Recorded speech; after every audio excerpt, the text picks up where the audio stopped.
Welcome to tonight's celebratory concert, the hub of new music, to benefit Connecticut Summerfest's 8th season. I'm Gala, Flagello, co-founder and festival director. And I'm Aaron Price, co-founder and artistic director. For tonight's concert, our goal is to raise $2,500 to support our concert series this June. This concert is free. However, we suggest a donation of $20 or more, which you can contribute at ctsummerfest.org/donate. This final fundraising push will help us ensure high-quality video and audio production for our 2023 concert series, as well as professional multi-camera recording sessions for all of our festival composition students. With Connecticut Summerfest 2023 occurring in less than 1 month, your donation during tonight's concert is crucial to our success. This season, we are celebrating the musical community we have built over the past several years through meaningful partnerships that benefit both our composition students and our audiences. One of these partnerships is with Hub New Music, who joined us as an ensemble-in-residence in 2019, 2021, and will be joining us again this summer. We continue to engage Hub year after year because of their dedication and enthusiasm for commissioning new music and their welcoming mentorship of student composers. Connecticut Summerfest is driven by this sense of community and this spirit of collaboration. And that is why we are honored to have you as a part of our musical family. As you are enjoying this evening's concert and a look behind the scenes, please consider supporting this year's festival through a suggested donation of $20 or more. Our first festival featured premiere tonight is by festival composer Nathan Scalise, who attended our 2019 festival and composed a new piece for Hub New Music. While attending our festival, which takes place at the Hart School, he studied with Hart composition faculty Robert Carl, which led Nathan to pursue his DMA in composition at the Hart School. Connecticut Summerfest is proud to connect festival composers with faculty and ensembles who can propel them in the next stages of their compositional career. And here to tell you what made his Connecticut Summerfest experience so unique, here is Nathan Scalise, followed by his festival new work for Hub New Music, Hub Spoke Universe.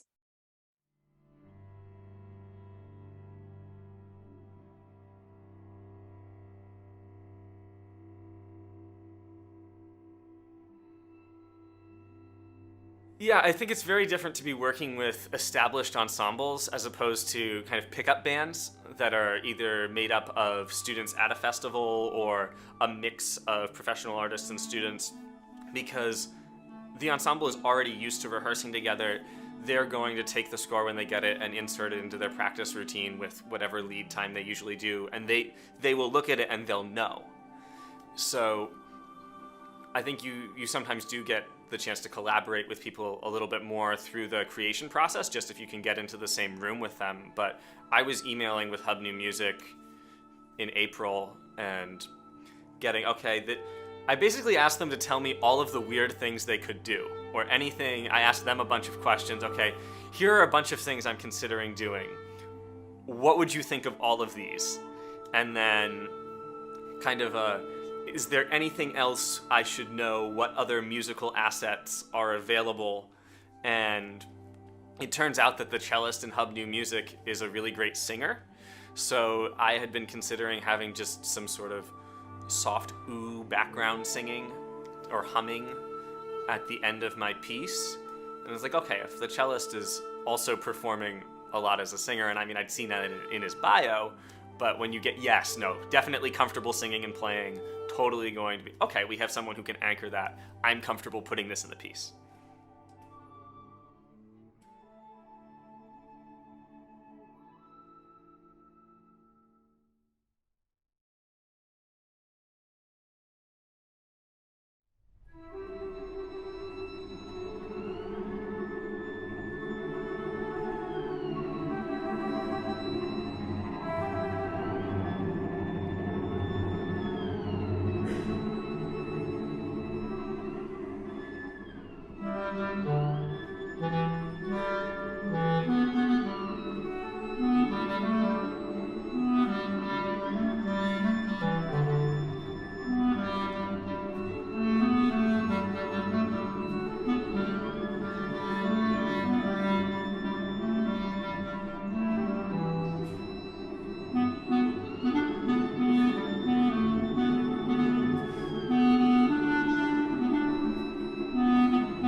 Congratulations, Nathan.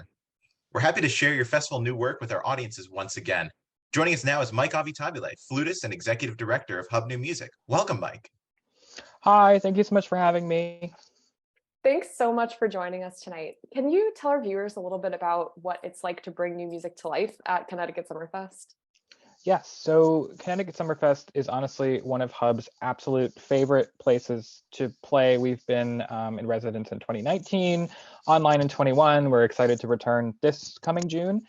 And it's just this incredible haven of a place where we get to work in depth with the composer fellows who are assigned to write pieces for Hub. And we get to develop this really beautiful relationship, like the one with Nathan that we did in the video you just saw.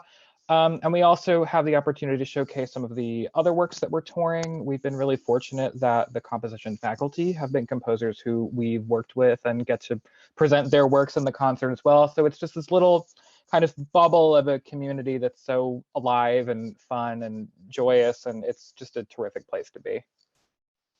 And so while Nathan joined us in person in 2019, Christian Quiñones was a festival composer at our virtual 2021 festival. What did you find to be different about working with Christian at his approach for working for Hub? Yes, Christian's piece, Agreeable Gray, is actually one that we got at Connecticut Summerfest, and we took it on the road the following season, and we toured it a bunch throughout 21 and 22. And we love the piece because of just how creative he is with the orchestration for Hub. We're such a colorful ensemble, and so we're always excited to see how composers kind of tackle this miniature orchestra that they're writing for.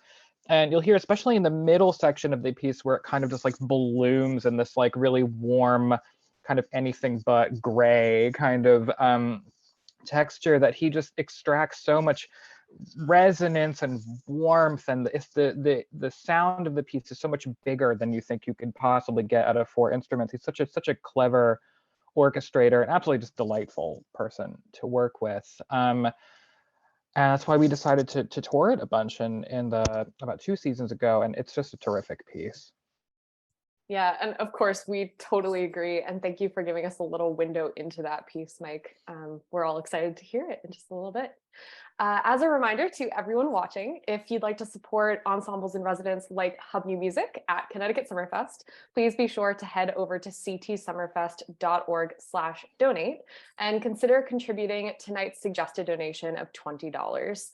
And now, without further ado, here is 2021 festival composer Christian Quiñones' piece for Hub, Agreeable Gray.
Congratulations again, Christian, on a gorgeous piece.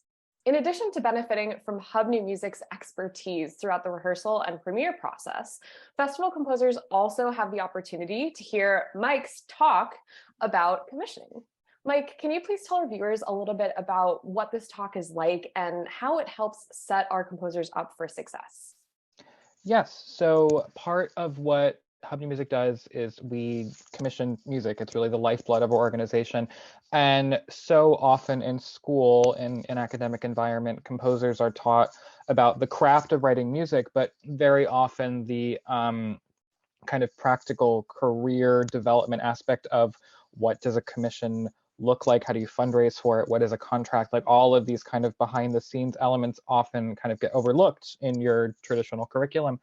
And so with this talk, we like to give composers a little bit of like a peek under the hood about just that, how Hub New Music develops projects, how we work with composers, how a composer can make themselves more accessible to, and not like in a musical aesthetic way, but like having a clean website and what polished materials look like, and how to best present themselves, especially online where most of our interactions are. And then we take a deeper dive into setting up a commission contract, but what the terms look like, how to fundraise for these things, because that's always the big question is like, how do I make money doing this? And we love doing it because we find that it just gives these composers, these younger composers, a skill set to go out into the world, especially earlier in their careers when they may not have a publisher or a manager, or if they ever want those things. I think that being able to empower young composers with these skills to manage and develop their careers is so important, and we're happy to be able to kind of provide some of that information as the students move into their professional lives. Yeah, it's extremely important. It's definitely certainly overlooked quite a lot in the university settings. I agree. And as a reminder to folks at home, if you'd like to support ensembles and residents like Hub New Music at Connecticut Summerfest, be sure to head over to ctsummerfest.org/donate and consider contributing tonight's suggested donation of $20. Beyond just the composers learning about this process, Gala and I also had the opportunity to work on new pieces for Hub New Music as well.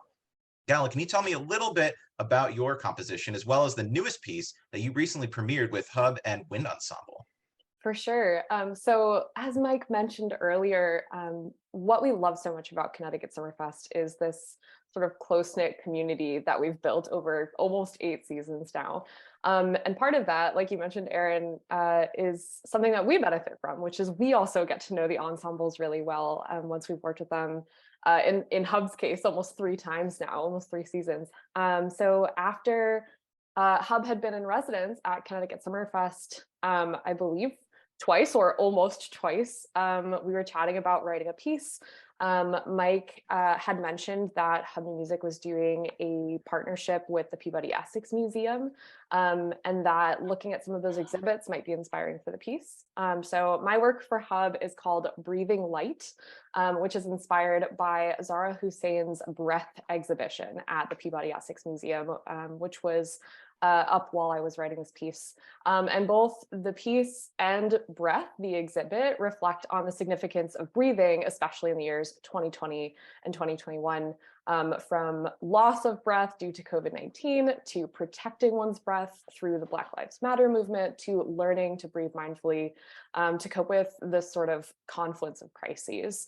And that idea of mindfulness, I hope you can hear throughout the piece. It starts at quarter equals 60, which is like the seconds, the slow in-breath and out-breath, the tempo of breathing, you might think of it as, and that develops throughout the piece as the quartet gets knocked off course and has to remember to breathe mindfully again through the music.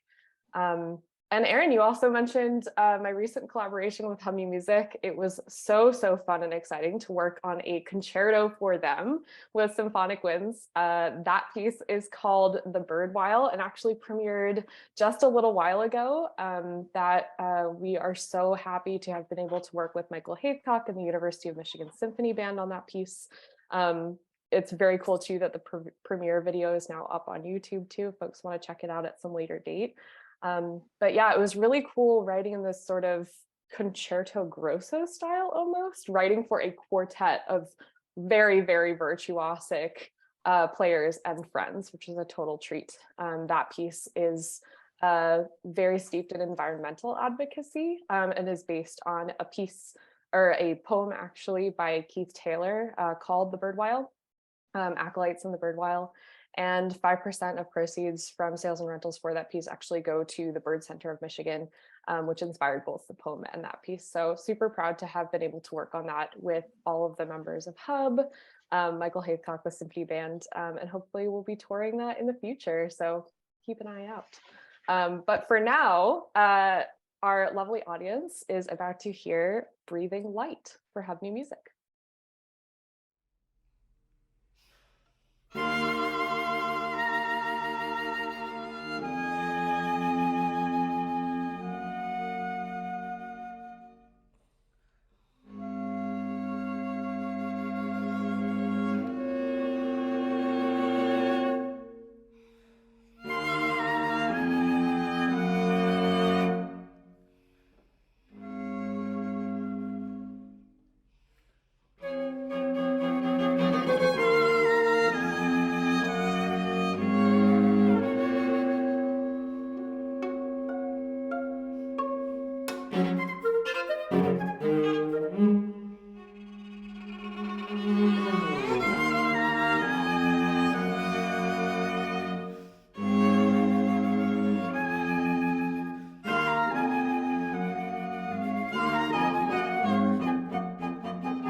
Congratulations, Gala.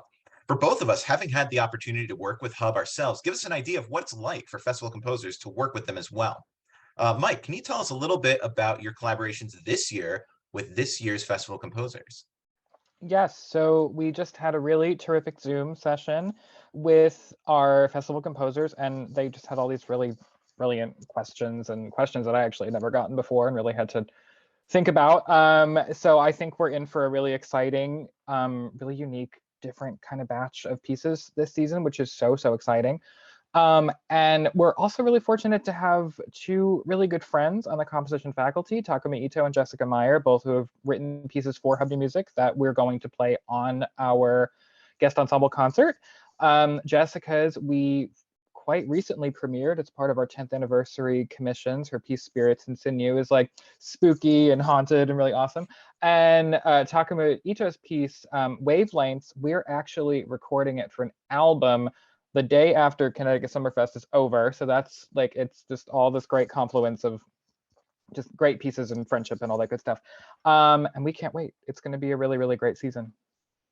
Thanks so much for giving us that window in, Mike. We always like to give our audience a little behind the scenes, especially at events like this. As a quick reminder to our audience, if you'd like to support ensembles in residence like Hub New Music at Connecticut Summerfest, please do head over to ctsummerfest.org/donate and consider contributing tonight's suggested donation, which is $20. Now, in addition to having premiered two works that I've composed, Hub has also premiered a piece written by our very own Aaron Price. And he is going to tell us a little bit about the piece. Aaron, can you give us a little window into your piece for Hub? Oh, sure. So you might recall, actually, Gally, you were on this phone call as well, that we had, among many meetings that we've had, a phone call with Mike in which he said, and I quote, "Give me a bop, give me bop, or give me death." So with that mission in mind, I started writing workflow, which as I was writing, I noticed that sort of the pacing of the piece, as well as my pace composing it, had this sort of workflow, if you will, in which there were periods of time where it was like, okay, I have to open my computer, I have to boot up my computer, I have to wait for Sibelius load, where it all kind of felt like it was, in the weeds and it was all sort of work. But as soon as I started notating, it really started to flow. And I think you'll hear a little bit of that in the piece. So I'm really excited to present to you, once again, workflow.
Congratulations again, Erin. We are so excited to reunite you, our viewers, with Hub New Music in person again this summer at Connecticut Summerfest. We're so excited that over the past 7 seasons of Connecticut Summerfest, we've premiered over 62 new pieces, presented 15 chamber music ensembles, and engaged 19 composition faculty. In 2022, we garnered 842 concert series viewers between in-person and online audiences, which, with your support, we will continue to grow this season. If you loved what you heard tonight, we hope that you'll consider making a donation to our extraordinary 8th season. Tonight's fundraising concert is our final chance to ensure funding for high-quality video and audio production before our 2023 concert series next month. Your donation tonight will also support professional multi-camera recording sessions for our festival composition students. With Connecticut Summerfest 2023 beginning on June 8th, your donation now is crucial to this season's success. As a reminder, if you'd like to support ensembles in residence like Hub New Music at Connecticut Summerfest, be sure to head over to ctsummerfest.org/donate and consider contributing tonight's suggested donation of $20. We hope to see you this June for our summer concert series. Friday, June 9th at 8 p.m., Arcs Duo. Saturday, June 10th at 8 p.m., Hub New Music. Sunday, June 11th at 3 p.m., Sugar Hill Salon. And Tuesday, June 13th at 8 p.m., the evening of Premier's concert. All concert times are listed in Eastern Daylight Time. If you'd like to learn more about our extraordinary 8th season, visit ctsummerfest.org. Thanks again for all of your support, and we can't wait to see you again in person this June.